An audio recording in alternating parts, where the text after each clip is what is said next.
Thuhet se Rusia ka shpikur vaksinën kundër kancerit. Nuk është një thashethem, por Vladimir Putin ka deklaruar publikisht se shkencëtarët rus kanë zbuluar një metodë e cila neutralizon kancerin deri në 90%. Ai ka deklaruar gjithashtu se kjo vaksinë do të jetë falas për gjithë pacientët, njëkohësisht edhe medikamentet imunomodulare të një gjenerate të re.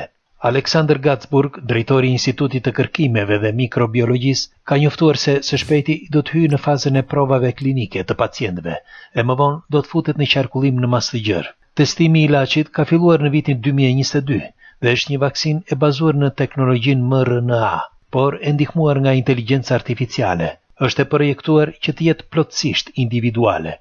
Bëhet duke përdorur të dhënat gjenetike e tumorale të pacientit, dhe trajtimi bëhet pikërisht në bazë të këtyre të dhënave, pra i personalizuar.